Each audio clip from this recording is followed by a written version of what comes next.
오늘 말씀의 제목은 교회의 사회와 국가 간의 관계라는 제목으로 말씀을 나누겠습니다. 교회는 죄로 가득한 세상으로부터 하나님께서 택하신 자들을 건져내어서 모여진 자들입니다. 하나님이 불러내신 자들이죠. 그런데 교회의 구성원인 성도는 세상 가운데 또 살아가는 자들이에요. 하나님께서 교회만 독단적으로 따로 살게 하시는 것이 아니라 세상 한가운데 교회를 두셨습니다. 그래서 교회는 분명히 세상과 다르지만 세상 속에 사는 존재들이에요. 그렇기 때문에 교회는 모든 성도들에게 성경에서 말하는 세상의 관점, 그 관점이 어떤 것인지를 바르게 가르쳐야 될 책무가 있습니다. 교회가 속한 그 사회와 교회가 속한 그 국가에 대한 개념들을 분명하게 바르게 가르치고 성도들은 이것을 알아야지만 참된 교회를 세워갈 수가 있다는 것입니다. 그러면 교회는 성도들에게 어떠한 사회관과 국가관을 가르쳐야 될까? 이것이 오늘 설교의 중심 내용입니다. 먼저 이제 성경을 해서 어떻게 하나님께서 사회를 만드셨는가를 생각을 해봐야 됩니다. 하나님께서 사회를 언제 주셨을까요? 하나님께서 사람을 창조하셨을 때에 첫사람 아담을 창조하셨다라고 말씀을 하지만 동시에 창세기를 보면 뭐라고 되어 있습니까? 하나님이 사람의 형상을 따라서 남자와 여자를 창조하셨다라고 이야기했어요. 처음부터 하나님은 개인적인 삶을 살라고 하신 것이 아니에요. 공동체 가운데 우리를 두셨다는 것입니다. 창세기 2장 18절 말씀에 하나님 뭐라고 하십니까? 사람이 혼자 사는 것을 하나님께서 좋지 않게 여기셨다라고 아예 밝히고 있어요. 그러니까 사람은 처음부터 창조 때부터 모든 인간을 홀로 살아가게 하나님이 창조해 두신 것이 아니라 공동체 안에서 사회 안에서 살아가도록 하나님은 창조해 놓으셨습니다. 그러면 우리가 그 창조함을 따라서 사회가 무엇인가, 사회의 하나됨을 어떻게 말해야 될 것인가라고 이야기할 때 분명히 창세기 2장에서 하나님의 형상을 따라 사람을 창조하시되 남자와 여자로 창조하셨다라고 했어요. 그러면 우리의 관계, 사회를 구성함은 삼위 하나님을 향해 있어야 된다는 것입니다. 삼위 하나님께서 서로 교제함으로 한 본성을 이루심에 그 원리가 그대로 반영된 것이에요. 그래서 사람은 삼위 하나님과의 교제를 근간으로 하나님의 영광을 드러내야 될 존재들입니다. 다시 말하면 성경에서 말씀하는 사회라는 것은 하나님을 뗄 수가 없는 거예요. 나와 다른 사람의 관계, 이 사회의 관계 속에서 하나님의 영광을 드러내야 될 자들이에요. 그래서 하나님의 사랑으로 공동체를 이어갈 수 있는 그러한 체계가 생긴다는 것입니다. 그러니까 사람이 사회 속에서 생산하는 모든 것들, 그것들을 우리가 뭐라고 합니까? 문화라고 그러죠. 그 사람이 만들어 놓은 모든 문화는 하나님의 영광을, 하나님의 어떠함을 드러내는, 반영하는 도구로서 활용되어야 된다는 것입니다. 시편 19편 1절에 보시면 뭐라고 하냐면 하늘이 하나님의 영광을 선포하고 궁창이 그의 손으로 하신 일을 나타내는도다 라고 되어 있습니다.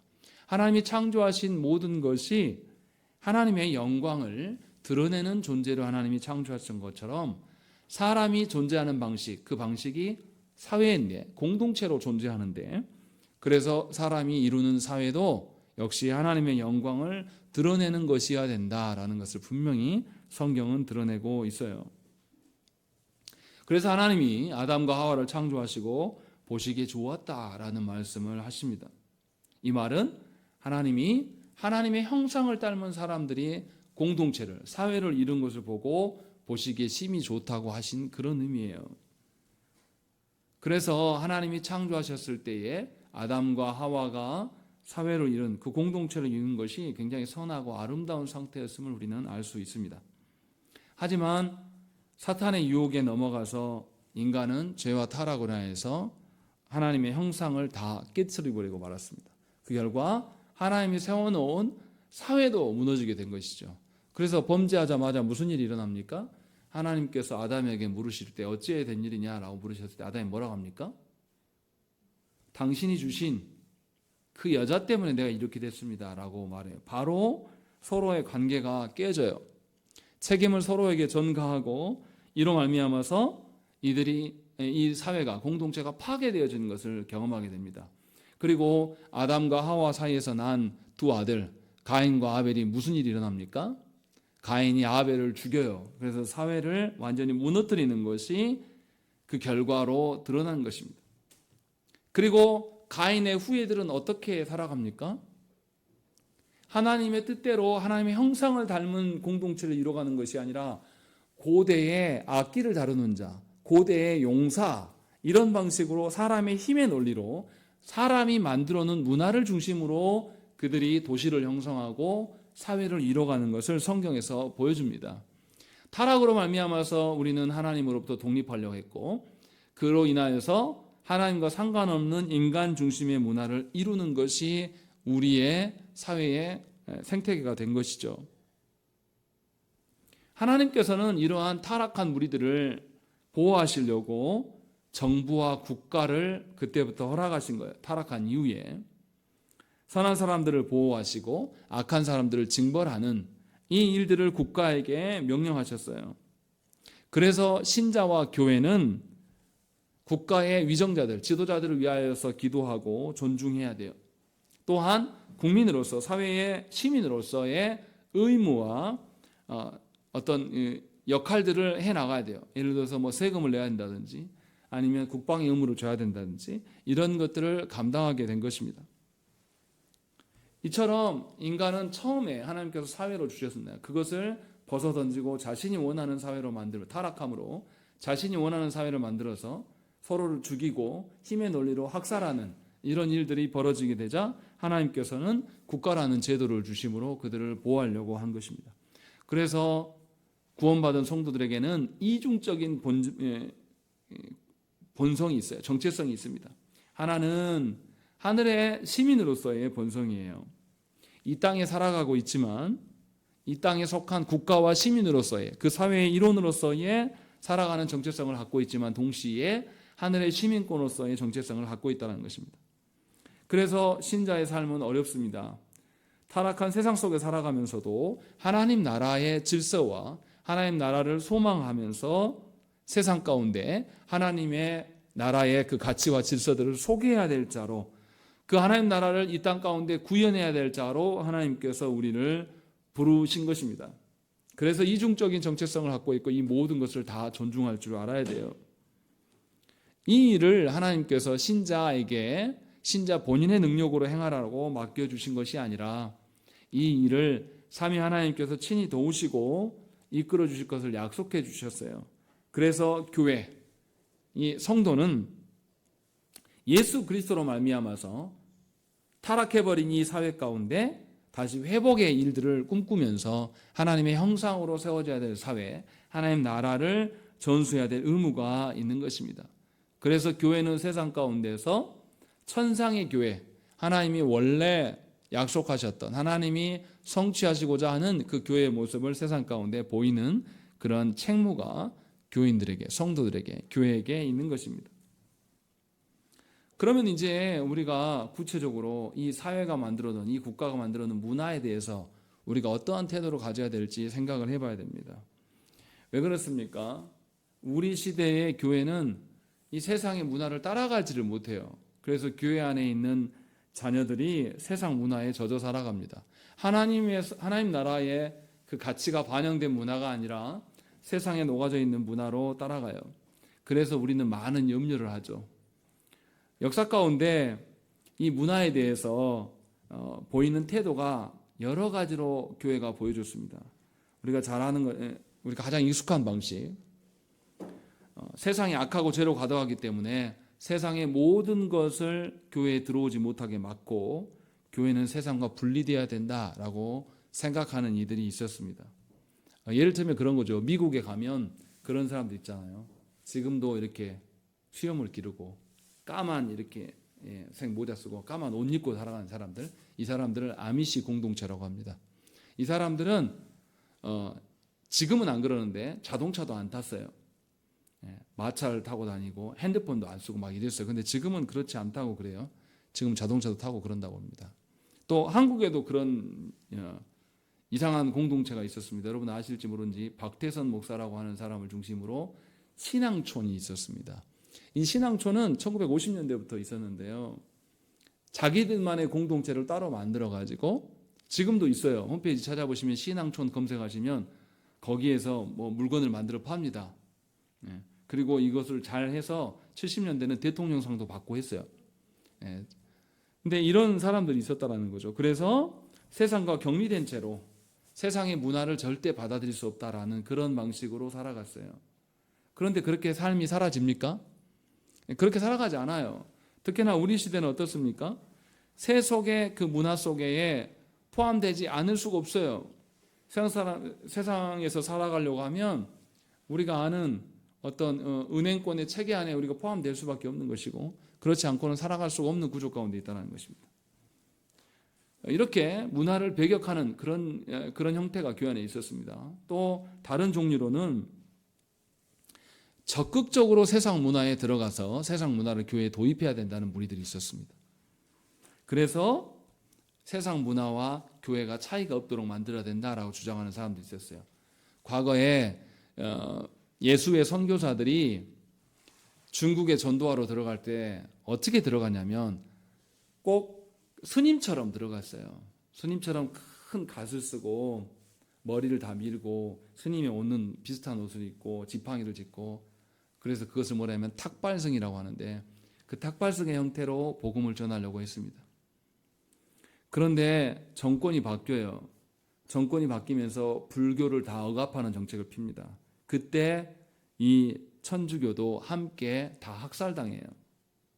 왜냐하면 불교처럼 보이거든요. 겉으로 봤을 때. 그래서 전부 다 쫓겨나는 그런 것이 역사 가운데 있습니다. 이것을 뭐라 그러냐면 신앙의 토착화라고 이야기를 해요. 완전히 세상 문화적으로 교회가 다 바뀌어버리는 거예요. 예를 들면 이런 겁니다. 한국 교회 안에도 그런 형태가 있어요. 제사를 못 드리게 하고 뭐 하는 거죠? 추도 예배 드리는 것도 이 우리나라에 토착화되는 그런 개념이에요. 그런 식으로 복음이 지역 문화와 타협해야 된다라고 주장하는 이들이 상당수 있습니다.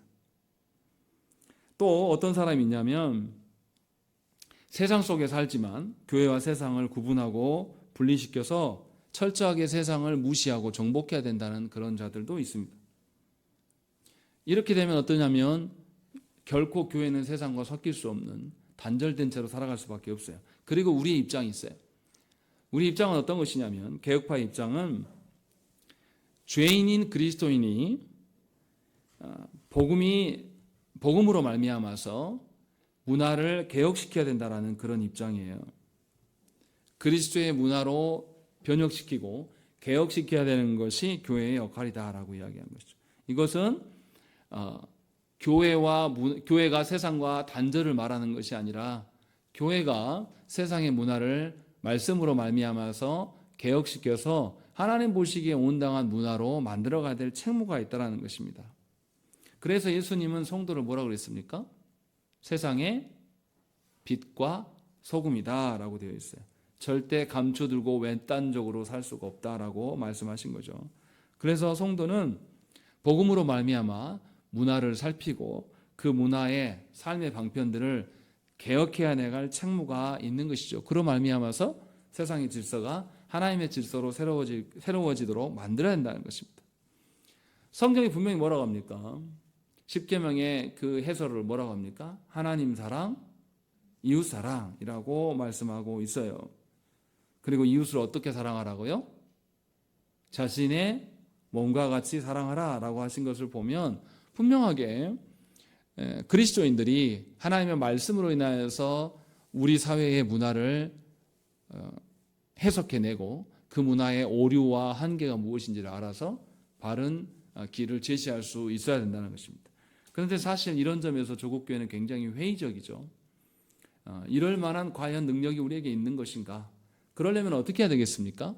하나님의 이 말씀, 하나님의 법도에 대해서 우리가 잘 알아야 돼요.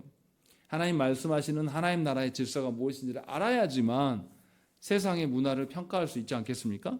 그런데 우리는 이것이 굉장히 낯선 이야기가 되어버렸어요. 세상의 문화에 대해서 교회가 별로 관심이 없습니다. 아예 무기력할 정도에 이른 것이죠. 그러나 분명하게 성도는 주중생활만이 아니라 주일의 삶에서도 분명하게 하나님을 의존함으로 하나님의 어떠하심을 근거로 살아가야 될 자들이에요. 그렇기 때문에 예수를 믿는다는 것은 교회 안에서만 머무는 것이 아니에요. 바르게 믿고 바르게 살아야 돼요. 바르게 산다는 것은 나만 홀로 잘 사는 것이 아니라 타락한 세상에 그 만들어진 문화를 말씀으로 변혁시켜야 될 의무가 우리에게 있는 것입니다. 그러니 생각을 해보십시오. 그리스도인들이 이 땅에서의 살아갈 때에 이 땅의 불의함과 하나님 앞에서 악한 것들을 우리는 개혁해 나가야 될 사람이에요. 그러면 예수 믿는 사람들은 하나님 나라의 질서를 잘 알아야 될 것뿐만 아니라 세상의 질서를 알아야 됩니까? 몰라야 됩니까? 알아야 돼요. 그런데 그 세상의 질서에 하나 되고 그들과 함께 하려고 하는 게 아니에요. 그 세상의 질서가 한계가 있음을 말씀으로 개혁시켜야 된다는 것입니다. 그래서 우리가 개혁주의라고 말하는 거예요. 그런데 진짜 조국교회에서 개혁주의라고 말하는 교회들이 세상의 불의함 앞에서 개혁에 앞장서냐 이 말이에요. 저는 그 점에서 매우 회의적입니다. 교회가 문화에 대한 개념 자체가 없어져 버렸어요. 이 불의한 세상에 대해서 교회가 입 다물고 있습니다.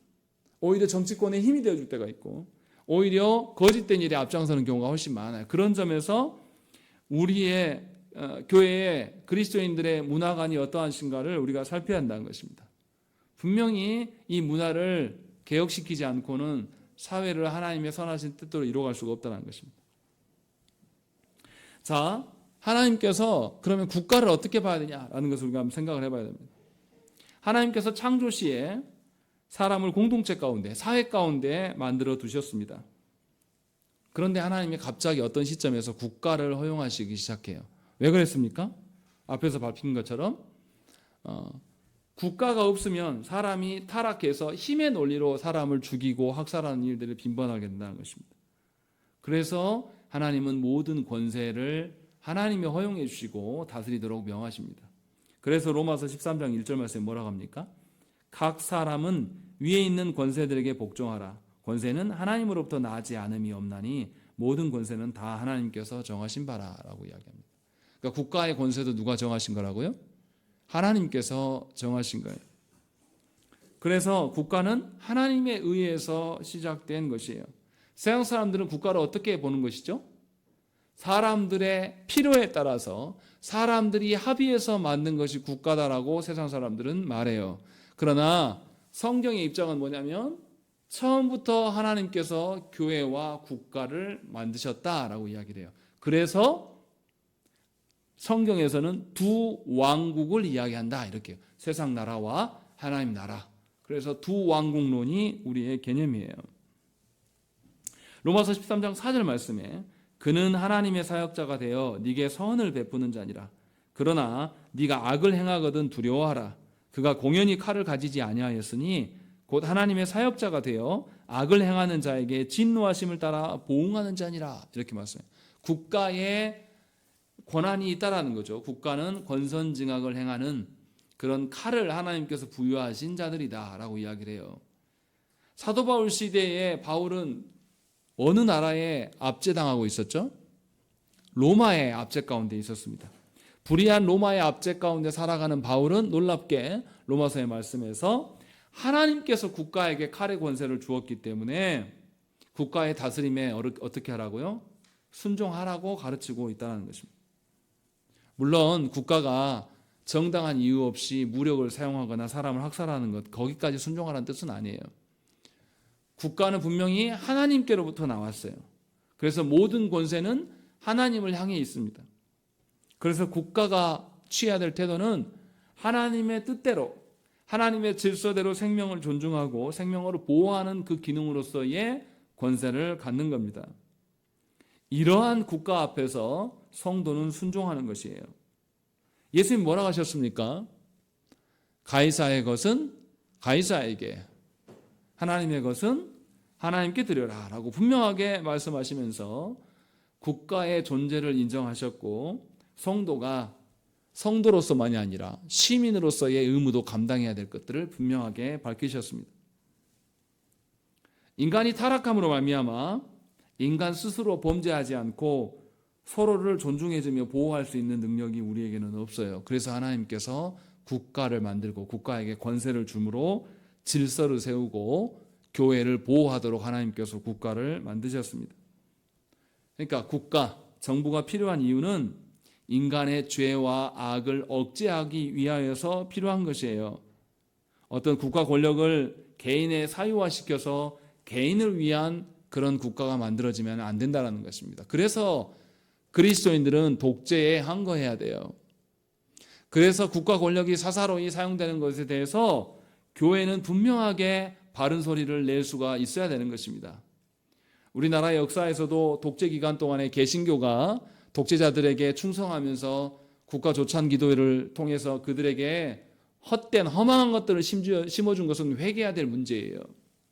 오히려 우리가 이단시하고 터부시하는 로마교회가 더 그때에도 독재 시대에도 하나님의 말씀에 근거하여서 독재를 타도할 것들을 주장했어요.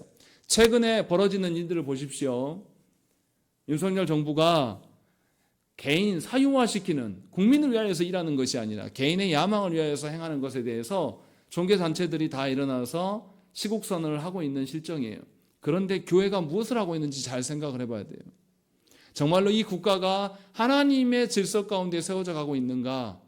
그렇지 않아요.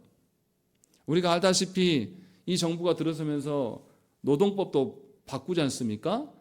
69시간까지 허용할 수 있는, 이게 국민을 위한 것이에요. 이게 교회를 지키는 것입니까? 또 우리를 침략했던 나라들에 대해서 모든 것을 풀어주고 심지어 하나님 만드신 피조세계에 보호해야 될 국가의 책무가 있는데도 국가가 나서서 방사능 오염수를 다 풀어라 라고 이것을 돕고 있는 그런 현실들, 뭐 한두 가지가 아니에요.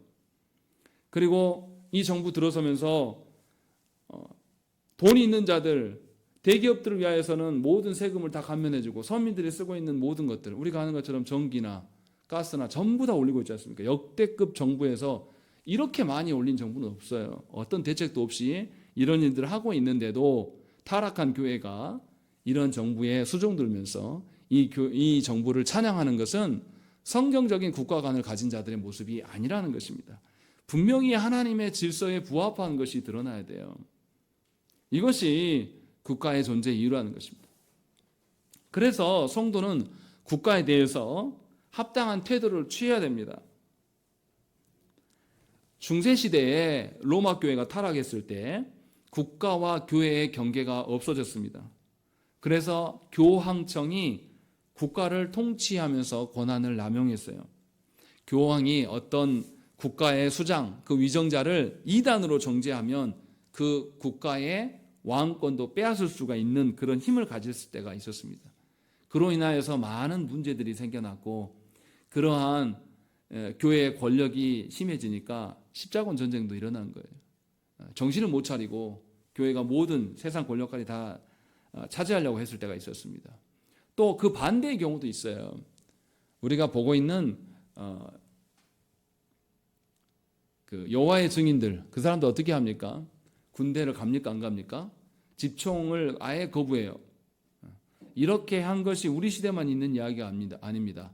16세기, 17세기에 제세례파들이 그렇게 행했어요. 국가와 교회는 완전히 단절돼야 된다. 이렇게 해서 제세례파들은 재판장에 나아가서 재판장 앞에서 뭔가 증인으로 설 때 뭐 합니까?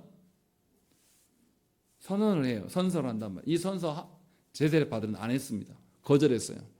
우리는 성도인데 국가에 속할 수 없다. 그래서 국가에서 행해야 될 의무들을 전부 거절했어요. 또 군복무도 다 거절했습니다. 우리는 교회에만 속한 사람들이기 때문에. 결과적으로 이 제세례파들은 국가의 질서를 무너뜨리는 데 앞장서고 파괴하는 일에 실제로 동원됐습니다. 그러나 우리의 선배들, 신앙 선배들은 이것을 다 거절해요. 어거스틴이나 칼빈이나 루터 선생들은 다 어떻게 합니까? 하나님께서 국가와 교회 모두를 제정하셨다. 두 왕국론의 입장이에요. 교회도 하나님이 제정하신 공동체이고 국가도 하나님께서 세우신 공동체다라고 이야기를 해요. 그래서 이 모든 두 공동체가 하나님의 질서 가운데 있어야 되는 것이다 라고 가르치는 거예요.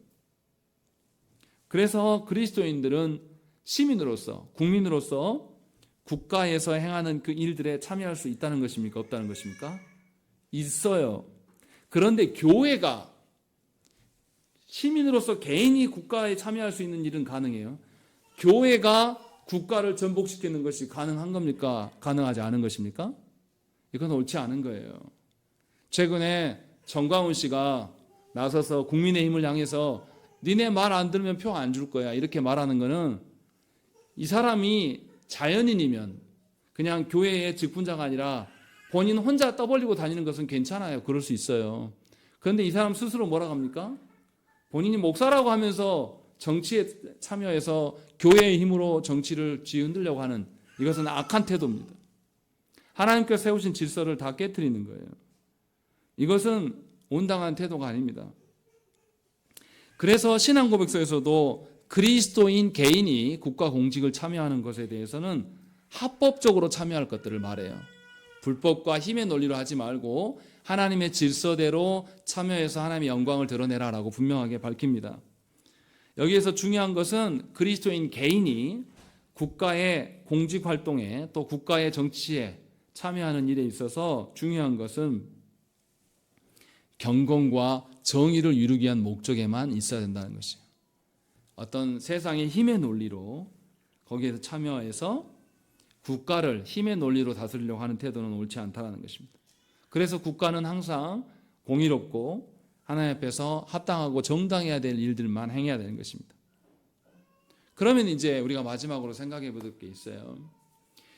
교회와 국가의 관계는 도대체 어떤 것인가? 그러면 국가가 교회에 대한 의무가 있을 것이고 교회가 국가에 대해서 행해야 될 의무가 분명히 있다라는 것입니다.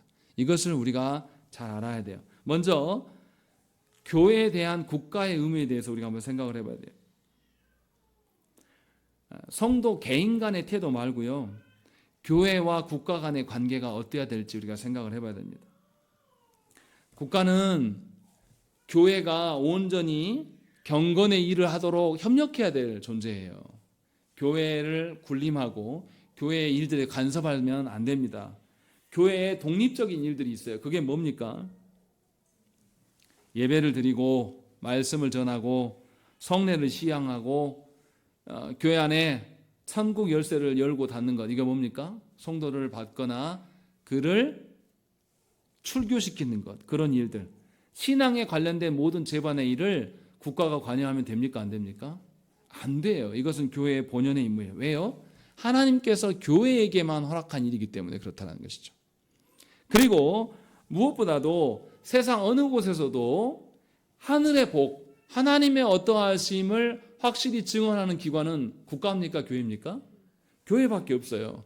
그러니 국가가 해야 될 일이 뭡니까? 하나님 나라의 어떠함을 이 세상 가운데 계속 증거하는 일을 교회가 하고 있기 때문에 국가는 교회의 독립적인 사역을 할 수 있도록 교회를 보존해주고 지켜야 될 책무가 있는 것이에요. 그래서 우리 헌법에도 뭐가 있습니까? 종교의 자유가 있는 것이에요. 종교의 자유를 허락해서 그것이 국가가 침해할 수 없도록 분명히 국가는 교회가 경건의 일을 하는 데 있어서 협력하고 그것에 침해하지 않도록 자신을 돌아봐야 된다는 것입니다. 역사 가운데 국가 권력이 교회의 직분을 임명하거나 교회 정치에 관여하는 일이 많았습니다. 예를 들면 국가의 수장이 교회를 관여하는, 영국이 그랬죠. 영국에서 국가의 수장이 이혼하는 것 때문에 이 로마 카톨릭으로부터 탈퇴하고 그 국가 종교를 새로 만들죠. 그렇게 하면서 거기 안에서 파벌 싸움이 일어나고 이런 일들이 있었습니다. 그런데 이것은 옳지 않은 겁니다. 분명하게 하나님께서 국가와 교회에 각각의 직무를 허락하셨기 때문에 국가와 교회는 서로를 존중해야 돼요. 교회의 어떤 권세도 국가가 개입해서는 안 됩니다. 그래서 교회와 국가는 분명히 구별되어야 될 공동체라는 것입니다. 그렇지만 구별되면 되지만 동시에 국가와 교회 다 누가 제정하셨습니까? 하나님이 제정하셨어요. 그래서 국가도 하나님을 위한 공동체가 되기를 소망해야 되고 교회도 하나님을 위한 공동체로서의 본분을 다해야 된다는 것입니다. 그래서 신령한 유익, 국가에서 줄 수 없는 신령한 유익이 교회로부터 드러날 수 있도록 국가는 힘써야 되는 것입니다. 이제 국가에 대한 교회의 의무에 대해서 우리가 생각을 해봐야 됩니다. 교회와 성도는 국가 통치자들을 위하여서 기도해야 돼요. 왜냐하면 국가 통치자들이 하나님의 정의와 공의대로 그 권세를 다스릴 수 있도록 지혜를 주시도록 진실을 깨닫게 해달라고 기도해야 될 책무가 있습니다. 왜냐하면 국가가 타락하고 국가가 하나님의 다스림에서 벗어나기 시작하면 국가가 어디를 침해하겠습니까? 반드시 교회를 침해하고 핍박할 수밖에 없는 것입니다. 그러니까 국가가 하나님의 주신 목적대로 바로 설 수 있도록 교회가 힘써야 되는 것입니다. 우리가 공산당을 싫어하는 이유는 뭡니까? 공산당이 합당한 국가로 볼 수 없다는 건 뭐예요? 공산당이 뭘 방해합니까? 교회의 사역을 반대하기 때문에. 그렇다고 해서 공산당 자체가 악이냐? 그건 아니죠. 분명하게 그 부분에 대해서 구별해야 되죠. 그리고 둘째로 교회는 국가 위정자들을 존중해야 돼요. 이 말은 국가 지도자들이 바른 질서를 세워가는 일에 교회가 같이 협력해야 되는 것입니다. 왜냐하면 위정자들도 다 하나님께서 세우신 자들이고 그들이 하나님의 질서대로 세워가는 일에 대해서는 교회가 분명하게 존중하고 힘써야 돼요. 정치하란 말이 아니라 교회가 그 일에 성도들이 함께 협력할 수 있도록 가르쳐야 한다는 뜻이죠. 세 번째, 교회와 성도는 국가의 의무에 성실히 이행해야 됩니다. 모든 교회와 성도는 국민으로서의 의무를 다 이행해야 돼요. 예를 들어서 세금 납부가 그런 겁니다. 우리가 아는 것처럼 조국교회 안에서 몇 년 전에 세금의 문제로 논쟁이 됐었어요. 교회가 세금을 내야 되냐 말아야 되냐라는 것을 가지고. 그런데 생각을 해보세요. 국가가 어떻게 운영이 됩니까? 국민들의 세금으로 운영이 돼요. 국민들한테는 세금을 내라고 하면서 교회만 별도의 공동체인 것처럼 그렇게 행동하는 것은 사실 합당하지 않습니다. 분명하게 교회도 하나님이 다스리시는 기관이고 국가도 하나님이 다스리시는 기관이에요. 그렇기 때문에 교회가 이것을 인정한다면 세금을 성실하게 납부해야 될 필요가 있습니다. 목회자도 목회자이면서 동시에 시민이고 국민이에요. 교회도 그런 측면을 기억을 해야 한다는 것입니다. 왜 이게 중요합니까? 국가에서 세금을 걷어서 뭐 합니까? 국가를 운영하는 일에 쓰는데 더 중요한 것, 자본주의 논리로서 채울 수 없는 것을 국가가 대신해요. 그게 뭐죠? 복지예요, 복지. 국가에서, 그러니까 개인이나 어떤 회사가 하지 않는 일들을 국가가 조성하지 않습니까? 예를 들면 우리가 아팠을 때 의료보험을 다 체계를 갖춰주게 하는 것. 그래서 의료보험이 어떻습니까? 재산이 많은 사람은 많이 내고 적게 낸 사람은 이렇게 맞추잖아요. 또 그리고 노인들, 사각지대에 놓였던 사람들을 보살피는 의무도 국가에게 있는 것이죠. 다시 말하면 국가는 모든 국민을 평균케 하는 일들을 세금을 통해서 집행해요. 우리가 헌금할 때의 헌금의 목적 중에 하나가 뭡니까? 교회 안의 성도들의 평균을 이루게 하는 측면도 분명히 있어요. 그러니까 그런 측면에서 교회는 국가에서 세금을 걷는 일에 대해서 적극적으로 협력할 필요가 있다는 것입니다. 잘 알아들으셔야 돼요. 네 번째로 교회는 국가의 그 합법적 명령에 준수해야 될 필요가 있습니다. 개인의 생각과 견해가 다를지라도 우리가 앞에서 대통령 선거를 해서 누가 대통령이 됐습니까? 윤석열 씨가 당선이 됐어요. 우리 이 호남권에서 그 대통령을 찍지 않았더라 할지라도 결론이 그가 더 많은 표를 얻어서 대통령이 됐어요. 그러면 어떻게 해야 됩니까? 대통령으로서 인정할 수 있어야 돼요. 그래서 그가 바르게 통치할 수 있도록, 바르게 그 대통령의 권한을 행할 수 있도록 명령에 순종하고 그를 위해서 기도해야 될 필요가 있습니다. 물론 악하게 하는 모든 일들을 다 순종하라는 그런 뜻이 아니에요. 분명하게 국가가 군국주의나 독재가 되지 않도록 교회는 분명히 저항해야 될 책무도 있으면서 동시에 바른 국가를 세워가도록 교회를 세워가야 되는 거예요. 성경에 보세요. 애굽에서 살아갈 때에 바로가 어떻게 합니까? 히브리인들이 너무 급성장하니까 2살 이하의 아이들 어떻게 해요? 다 죽이라고 합니다. 그때 히브리 산파들이 국가에 대해서 충성해야 됩니다 하면서 싹 죽였습니까? 아니에요. 계속 아이를 낳게 해줘요. 그래서 정부가 와서 이 바로의 군대들이 보내가지고 야 니네 왜 안 죽여? 그러니까 히브리 산모들은요 너무 강해서 우리 가기 전에 다 출산해서 나와버려요. 우리가 어떻게 합니까? 이제 이렇게 정부에 저항하는 모습들이 보여져요. 또 다니엘이 어떻습니까? 다니엘이 하나님의 질서 가운데 합당하게 행하지 않는 일들에 대해서 거절해요. 이 일로 고발당하고 불 가운데 던져짐을 당하죠. 그러나 죽습니까? 죽지 않습니까? 안 죽어요. 또 사자굴에 던져져도 사자들이 그를 물어뜯지 않습니다. 또 있어요.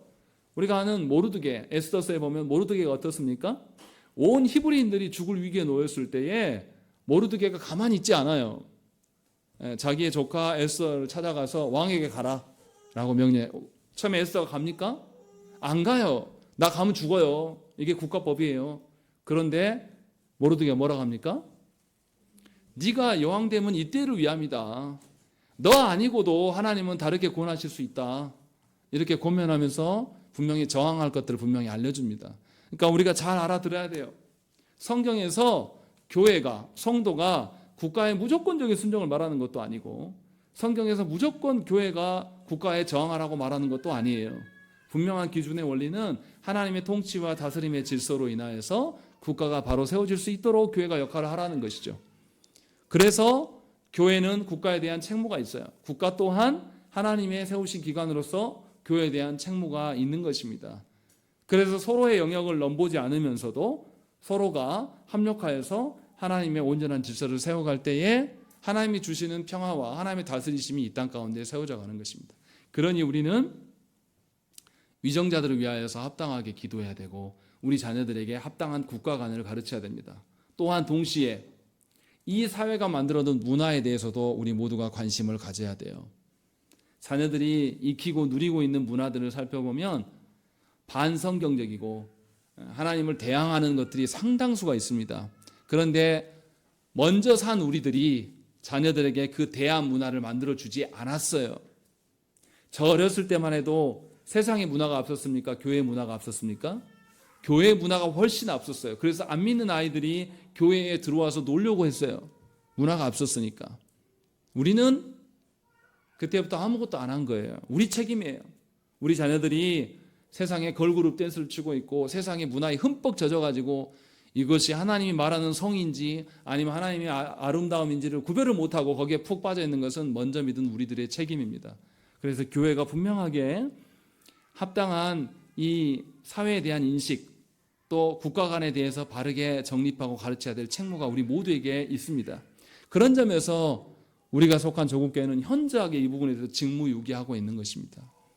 우리가 이 시간에 짧게 말씀을 들었지만 분명하게 합당한 교회됨은 홀로 세상과 단절돼서 우리만 서 있는 것이 교회됨이 절대 아니에요. 교회는 그 사회 속에서 국가 안에서 존재하는 자들입니다. 그러니 저와 여러분들이 더욱더 합당한 국가관에 대해서 배우기를 힘써야 되고 하나님이 다스리심의 측면이 어떻게 우리의 삶에 구현될지를 고심하고 고민해야 됩니다. 이것이 교회가 앞으로 남겨진 숙제이고 우리에게 주어진 임무입니다. 우리 함께 기도하겠습니다.